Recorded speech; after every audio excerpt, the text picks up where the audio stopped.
I am Giorgia. I am a woman. I am a mother. I am Italian. I am a Christian. Well, this is Italy's unashamedly, defiantly pro-family new leader. Italy has a new prime minister. And the left-wing mainstream media aren't too happy. But I suspect you will be happy. Let's check it out.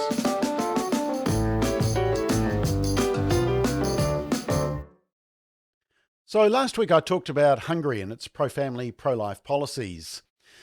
Well, the rejection of woke left-wing identity politics seems to be taking hold in other European countries, and one of the latest is Italy. Italy's just voted in their first ever female prime minister.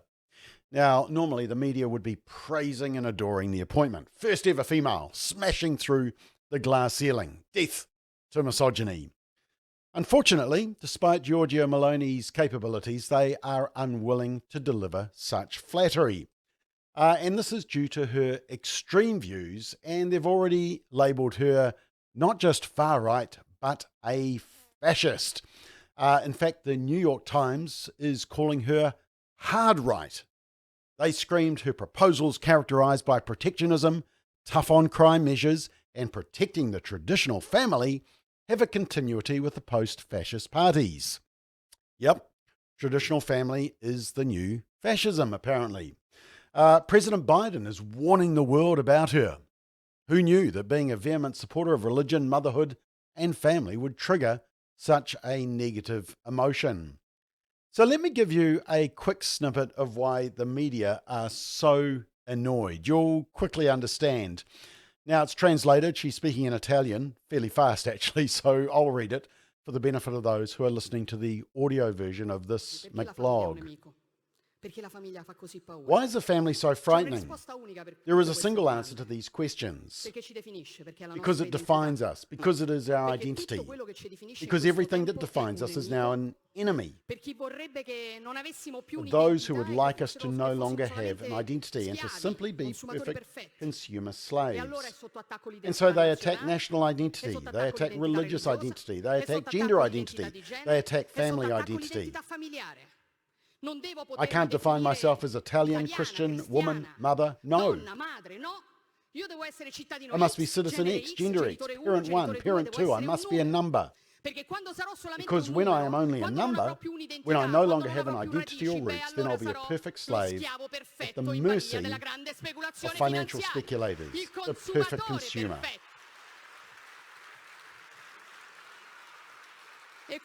That's the reason why. That's why we today inspire so much fear. That's why this event inspired so much fear.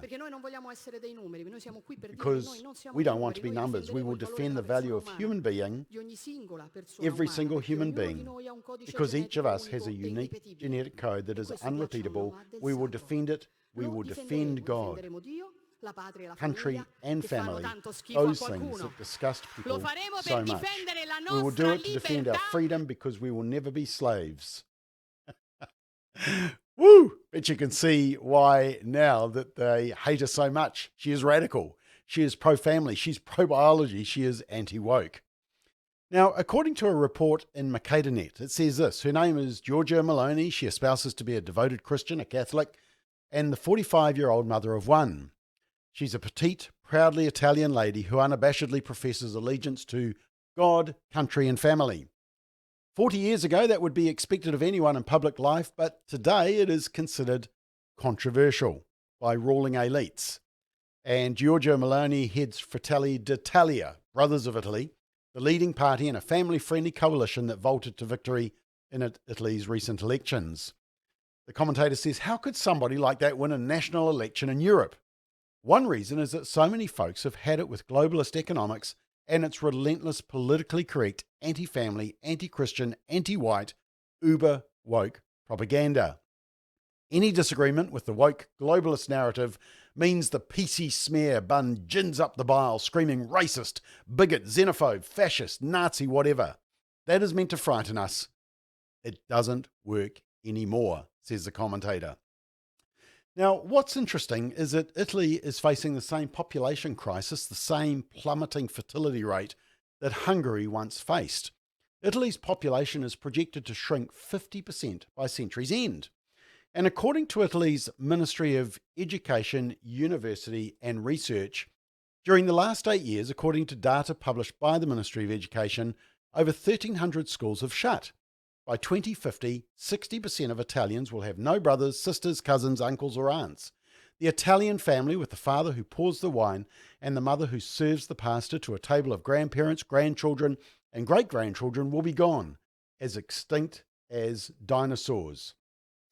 And EU number crunchers say that if the current trends continue by 2080, 50% of those living in Italy will be of African or Asian descent. Now, Giorgia Meloni is aware of this, and she says, I am Giorgia, I am a woman, I am a mother, I am Italian, I am Christian, you won't take it from me. She says, I'm ashamed of a state that doesn't do anything for families. I'm ashamed of a state in which everyone talks about free daycare, but nobody makes them. Nobody's making families. Now, just to show you how threatened the media, the left, the social media platforms were, well, then this happened.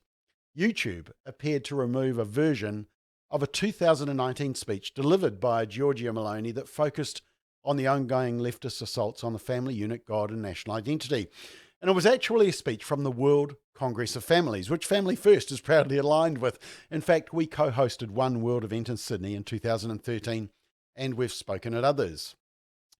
Now, fortunately, other copies of the video of Meloni's address at the World Congress of Families in Verona remain on the site, and the video went viral after their victory at the head of a right-wing coalition that captured 44% of the Italian electorate. As one commentator said, as we see our pronouns being scrambled, the rise of cancel culture, Christianity being ridiculed, babies reduced to fetuses or clumps of cells, and the basic biology of men and women thrown out the window, we see the exodus of society from common sense and freedom of thought. Well, exactly, but Italy are saying no more. So to conclude this episode, let's enjoy a couple more short snippets of the speech. A speech that is freaking the secular left out, but for which we should take great joy from. And I'll narrate for the benefit of those watching the audio. Listening to the audio. We have been attacked on personal levels. I've also been attacked. You should be ashamed of yourself. You talk about family based on marriage and had a child out of wedlock. Yes, I also talk about large families, but I only had one child. Ironically, when they say these things, they actually strengthen your position. It only shows that what I am calling for will not benefit me personally.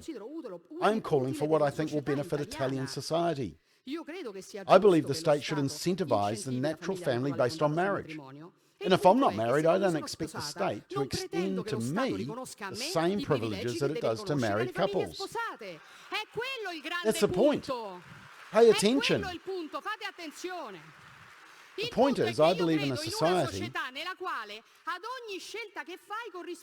where every choice has consequences and you accept responsibility for them. I reject a society where every desire becomes a right, every whim becomes a right, where I have no responsibilities, I have only rights. I reject it, it's wrong. And one more clip. They said all sorts of things about this World Congress of Families. They said we want to go back to the past, that we're losers, that we're embarrassing, unenlightened. They said it's scandalous for people to defend a natural family founded on marriage, to want to increase the birth rate, to want to place the correct value on human life, to support freedom in education, and to say no to gender ideology. I will send right back to the sender each of these accusations. I think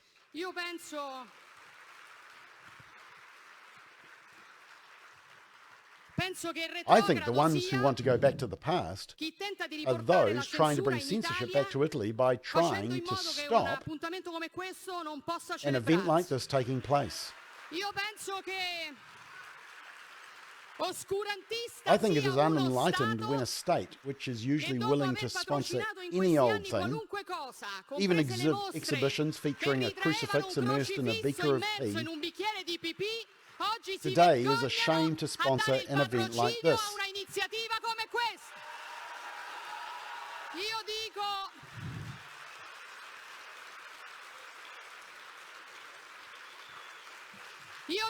I say the losers are those with nothing better to do than come here and insult us while we talk about what we can do for the Italian family. But above all, I say the embarrassing ones are not us. The embarrassing ones are those who support practices like womb for rent, abortion at 9 months, and blocking the development of children with drugs at 11 years of age. That is embarrassing. Well, you can see why the media and the left aren't too keen on Giorgia Meloni. The Italians have voted to put family first, just like Hungary.